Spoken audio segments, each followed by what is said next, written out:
Developing today, new details about the late Queen's hatred of Meghan Markle and how palace insiders view the final betrayal by her grandson, Prince Harry, and Meghan Markle. Of course, the woman who has been across this story before anyone else is Lady Colin Campbell. We're going to be with her on this in just one moment. But first, I wanted to take you through some of these astonishing insider revelations. I mean, the Daily Beast and Tom Sykes, the European editor at large, put it this way. Insiders are just now unloading on Prince Harry's betrayal of Queen Elizabeth. This, of course, is as a result of those astonishing beyond the grave revelations by Lady Elizabeth Anson, revealed by the royal biographer Sally Beadle-Smith on her Substack. But I'm delighted now, and actually before I get to some of these specific, really damning quotes from people who are close to the late Queen, Lady C, can we just set this up from a macro point of view? Isn't it wonderful? Okay, yes, it has taken 7 years, but isn't it wonderful that allies of the late Queen are finally feeling empowered enough and like the mainstream media has changed enough that they can start talking up the actual horror and disgust at the way that Prince Harry and Meghan Markle treated the late Queen in her dying months and years? Yes, I think it's wonderful. And I knew Elizabeth Anson slightly. I have to say she wasn't my favorite person. I didn't dislike her, but I didn't like her. And one of my former flatmates used to work with her. So, but there's no doubt that she was very properly connected.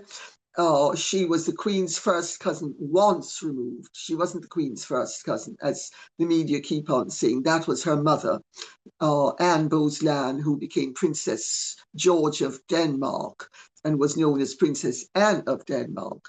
But Eliza Anson was a good friend of the Queen's, more so after Princess Margaret and the Queen Mother died, because until really Princess Margaret died, Princess Margaret filled that role.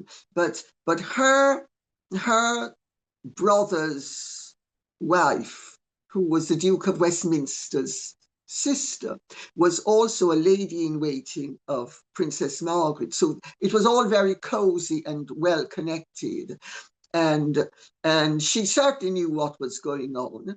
And I know some of the people that Sally Biddell-Smith is now quoting. For instance, Elsa Boker, whom she calls Lady Elsa Boker. She wasn't Lady Elsa Boker. She was Lady Boker. She was the wife of a knight. And Elsa, who I'd known forever because she was half Egyptian, half Lebanese, and part Lebanese. So through the Lebanese community, we'd known each other for decades. And also she was a great friend of my stepmother-in-law, Margaret, Duchess of Argyll. And Elsa has said various things as well, which she said to me. So everything that actually Sally Biddell-Smith is saying that Elsa said is absolutely accurate. One or two of them were so hot that I didn't put them in my book, The Real Diana. But where Eliza is concerned, it was she would spill the beans to Sally Biddell-Smith. Thank God she did, because otherwise I was going to a large extent be a lone voice. Now I'm not a lone voice. And when I said certain things, people said, oh, no, Lady Colin Campbell has a blah, blah, blah.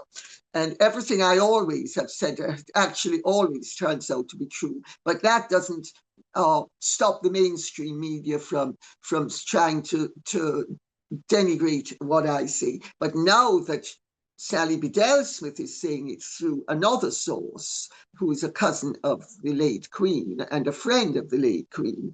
It's verifiable, and the Queen was absolutely, as I indicated in my book, the Queen was, and remember, when I wrote the first version of my book, the Queen was still alive.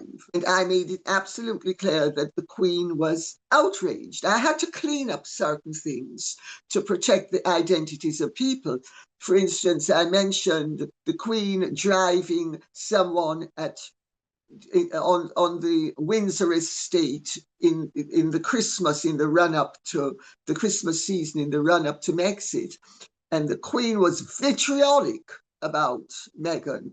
She thought that she was, and I can't use the words, but let me put it this way: if you like jam tarts, and if you like things about the street, and if you like, the Queen was devastatingly pejorative about Meghan as an individual and as a character. And I had to clean it up for legal reasons in my book. But the Queen saw through Meghan. The Queen was absolutely furious with Meghan. And the Queen, at that Christmas, this was before Meghan had actually had the unmitigated gall to say that the Queen doesn't own the word royal. And the Queen could not believe that she had given this girl, this scrubber with the most appalling reputation, that she had given her an opportunity. And she had believed that because Meghan had allowed her to believe that she wanted to join the team and work as a royal and do good as a royal. And she felt utterly betrayed that she had been manipulated the way she had by Meghan. And she also felt betrayed that Harry had been manipulated and that Harry had voluntarily jumped on the bandwagon and slit the Queen's throat. Indeed. Lady C, how are you suggesting that the late Queen thought Meghan Markle was a bit of a tart? Was a what? Bit of a tart. I don't remember how I cleaned it up in the book because I had to clean it up for legal reasons. I don't remember the right. I'd have to look at, because we had to change the wording. But yes, the Queen thought that Meghan was an operator who used her attributes and had used them very successfully where Harry was concerned, and where other men were concerned as well. I mean, the Queen knew that Meghan had been around the block several times. I mean, do you remember the Queen's expression during that wedding ceremony? I mean, thunder would have been more lightweight than the Queen's expression. She thought she knew what Meghan was, and she was privately, and I need to skirt around these issues, Jan, to protect you as well, because for legal reasons. The Queen knew exactly what Meghan was, and by the time of Brexit, she had a large part of her measure, and after Brexit, she had an even larger part of her measure. And by the time the Queen died, she knew exactly what she was dealing with. She was horrified by the Oprah interview, but she was also horrified by the total callousness that both Harry and Meghan showed in saying that they believed that the royal family was allowing Prince Philip to fake his obvious demise, so to keep them from broadcasting that show. I mean, can you imagine how betrayed she felt?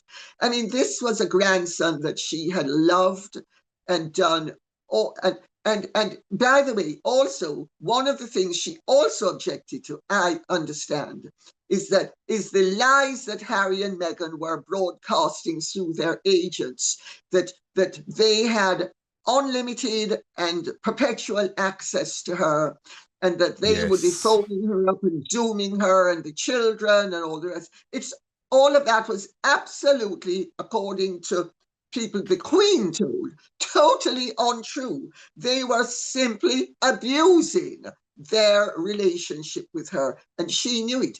Why do you think she absolutely refused to have any photographs of herself with that child, Lily, or any other photographs of herself with Archie? There are no photographs of the Queen. And she was also furious about the whole surrogacy business and all of the speculation and all of the antics surrounding that. She thought the whole thing stank to high heaven, but there was nothing, but her hands were tied, not only legally, but morally. Let's remember the Queen was the supreme governor of the Church of England. She was not only a queen, she also had a religious role to fulfill, and she was a devout Christian. But she, don't think for one second she didn't bitterly, and the word is bitterly, resent the way she and her position were being abused by Harry and Meghan. Absolutely. Very, very, very powerfully put, Lady C. And I think the fact that there was never a picture of her with her so-called namesake is something that will haunt Prince Harry and Meghan Markle forever, because it just proves what these insiders were all telling you. Now, let me go through what these new courtiers and friends have told Tom Sykes in the Daily Beast. He's the European editor-at-large, very well-connected man. One source, a former courtier, told the Daily Beast, ultimately the Queen felt betrayed by Harry. And when he and Meghan attacked the institution that she spent her whole life serving in the Oprah interview, that betrayal was complete.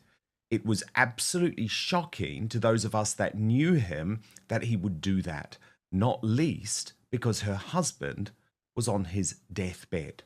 The former staffer told the Royalist, the allegations of racism dismayed the Queen. To accuse an unidentified person within the family of racism, thereby casting the shadow of suspicion over everyone, was unforgivable in her eyes. That was what ultimately prompted her to issue the Recollections May Vary statement. Things were never the same after that. It was a horrific series of betrayals at the end of her life. Another friend of the royals told the Daily Beast, you have to remember that the Queen was seriously ill for several years with bone cancer. She knew she was dying. She could hardly see. She could hardly stand. She could hardly move. And then she was completely let down by her grandson. It was utterly devastating for her. And a friend of Prince William and Catherine, the Princess of Wales, told the Daily Beast, the family, of course, all blame Meghan 100%. As Sally Beadle-Smith's column made clear, he ain't the sharpest tool in the box, and they feel he was completely manipulated, and that Meghan saw him and realized she could become the most famous person in the world.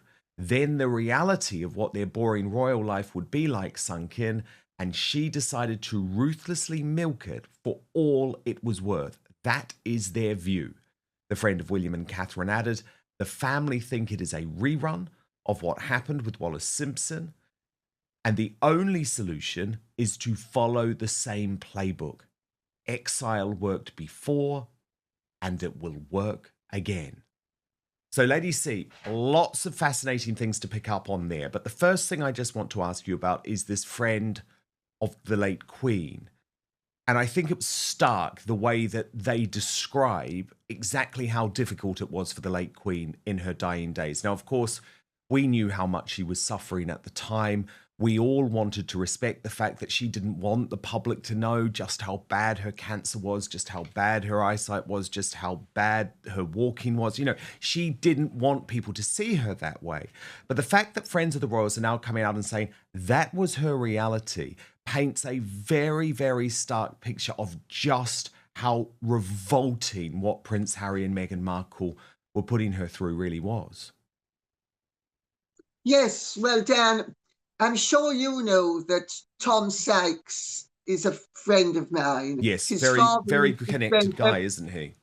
He's very well connected. The Sykeses are one of the great aristocratic English families, and his father used to spend every weekend down here with me after he was widowed. And I know how well connected he is, and everything. And Tom is absolutely reliable and trustworthy. And everything that he is now saying, of course, is a variation of what I've been saying all along, because I have, although I don't ask him for his sources and he doesn't ask me for mine, it is possible that if they're not crossovers, there are certainly they're all from the same world. Let's put it this way: from the royal world and the aristocratic world, where people have been talking for some considerable length of time, and the Queen made her sentiments very clear to very many people. And I am delighted that it's all coming out now. But it was never going to come out before now, because notice the timing. The timing of all of this is following the Hollywood Reporter and the Vanity Fair exposés. Until the until certain people regarded it as safe, they were perfectly prepared to have me being a lone wolf in the wilderness with you and one or two other people saying this, but they were not prepared to back it up until they knew that the tide had turned and that Meghan and Harry were being exposed for the traitors, the treacherous, really rather cruel and nasty people that they have shown themselves to be. So let's be quite clear about why it's happening now, but it is happening, and I am delighted it's happening. And it shows that the way the poor Queen was treated was abominable, absolutely abominable. And indeed, I don't know if you remember, but I'm the person who actually made the announcement of the Queen's death. I Yes. did it at 4 o'clock, and Buckingham Palace then they were supposed to do it at 6 o'clock, and they did it at 6:32, if I remember correctly. It might have been Correct. 6:31 because of shilly-shallying with Harry. But I was approached, and then I had the dilemma, and I checked with various, shall we say, people, and there was a great concern that Meghan was going to exploit the situation and come out with some of one of her nonsensical but very damaging and destructive announcements, like, oh, poor me, what left I've been abandoned and left here alone because I'm a proud, confident woman of colour and star of suits, and they don't want me because I've got black blood, and I'm not allowed to be at Granny's bedside. And everybody knows that I was Granny's favourite granddaughter and granddaughter-in-law. And to prevent her from doing that, it was recommended to me that I announce it. So once I had announced the Queen's death, Meghan was not going to be able to say, and look, and I've had to, and so we blocked her beautifully. Absolutely fascinating, and what history. Now, Lady C, But you know, Dan, may I say that please, please. it shows to what extent the poor royal family and the royal establishment have been hemmed in by Meghan Markle's malice Yes. and her resourcefulness and her imaginativeness and her total lack of scruple, that this woman will do anything to grab column inches for herself and has done Yep. anything. Can you imagine the enormity of encouraging a beloved grandson to accuse his dying grandfather of faking an illness resulting in his death, so that Meghan wasn't able to lie and say that the royal family was racist and they were depriving Archie of a title because he had some black blood in him, when indeed his title was once he was declared legitimate, he had a title from the word go, which was Earl of Dumbarton. And if you actually stop and think about the things Meghan Markle has said and the lies she has told and the lies she has got away with, and how the mainstream media just swallowed it whole because they thought, oh, well, we're going to run with this, whether we accept it as fact or not. I mean, the whole thing has been a scandal, not only in terms of Meghan Markle's destructive behavior, but in terms of the remiss and negligent behavior until recently of the mainstream media. 100%. 100%. And actually, Lady C, I did want to ask you about that in regards to the Prince Andrew story, because finally we get word this week that the FBI investigation is going nowhere. This is how the mainstream media in the UK pitched it. So they're still very much in an anti-Andrew point of view. Well, I spoke to a source very close to Andrew and Sarah Ferguson at the weekend, who actually are just so angry now, Lady C, because they feel like his life has been ruined, not just by the false allegations, but because of the fact that the mainstream media continue to peddle a false narrative. Your thoughts?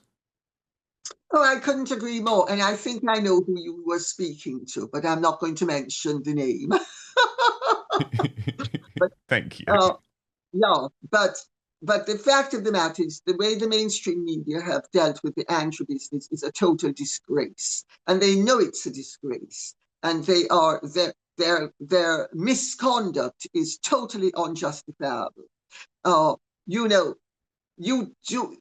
a reputable journalist does not lie or traduce people unfairly.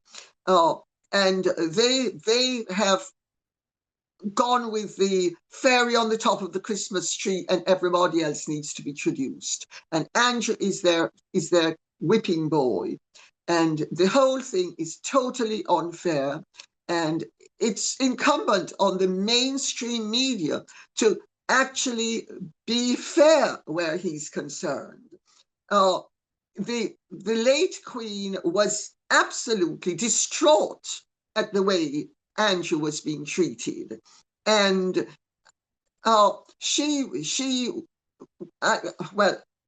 this is such a this we could speak about this for 3 hours, so I'm going to cut it short and say that the fact of the matter is that if there was no list, why is Ghislaine Maxwell in prison?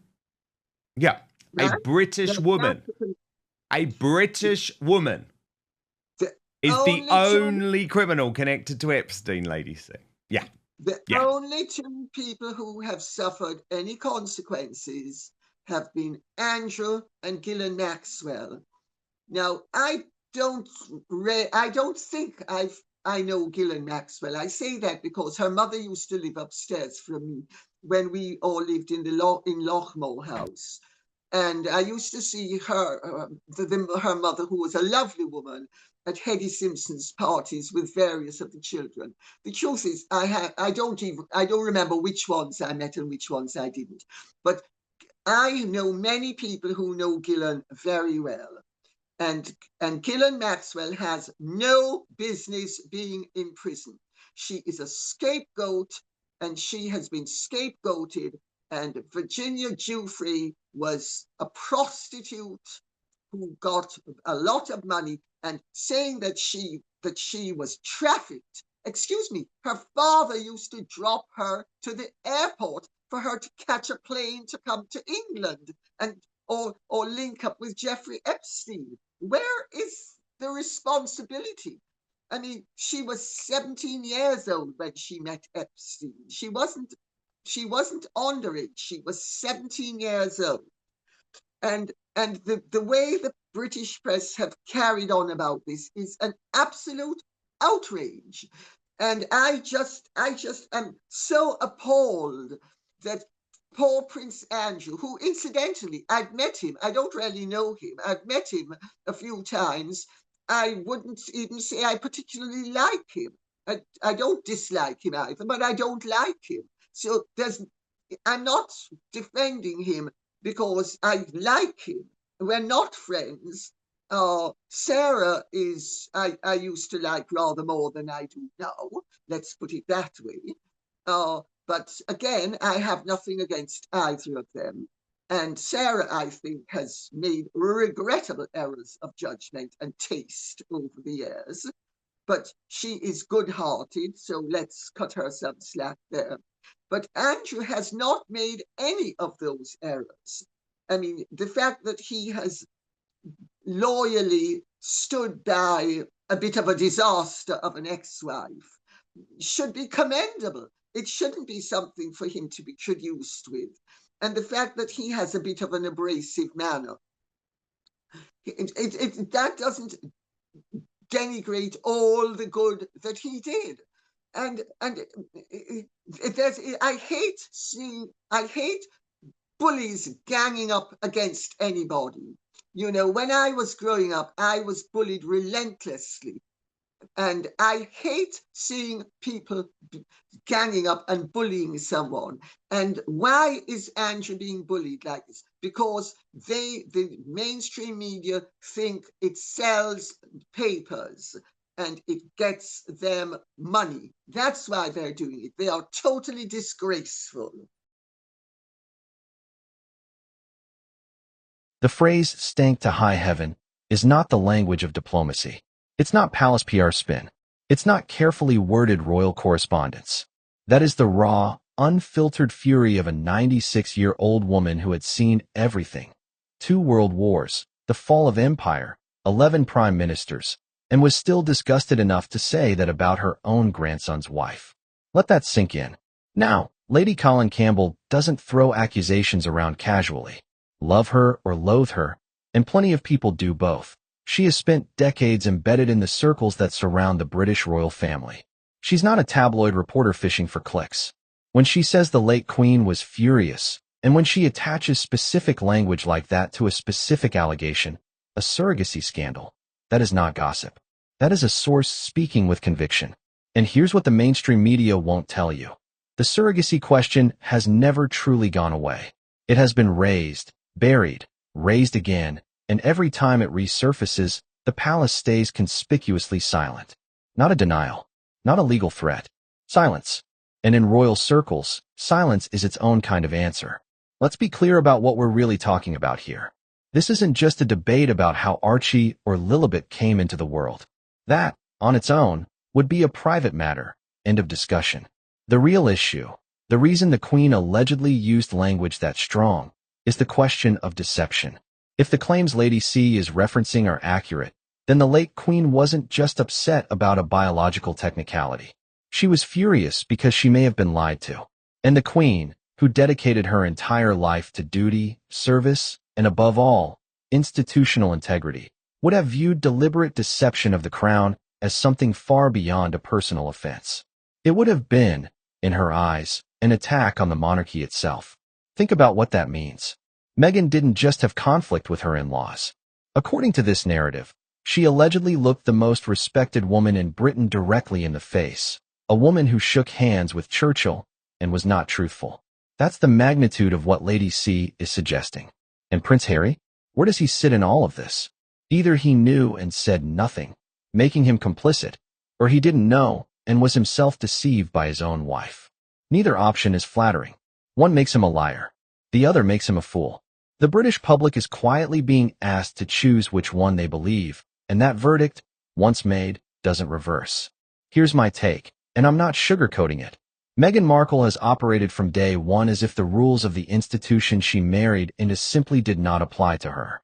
The tell-all interviews, the trademark attempts, the Netflix deals signed while still working royals. Every single move has been a calculated assertion that she gets to define what being a royal means. And for a while, Harry's unconditional support gave that strategy oxygen. But the Queen? The Queen was not Oprah. She was not a Netflix executive. She was not a therapist sitting across from you nodding sympathetically. She was a woman forged by decades of discipline, sacrifice, and silence, who watched people far more powerful than Meghan try to bend the monarchy and fail. The idea that Meghan thought she could charm or maneuver her way past Elizabeth II tells you everything about how catastrophically Meghan misjudged the institution she was entering. And Lady C, whatever you think of her delivery, has consistently been ahead of the news cycle on this family.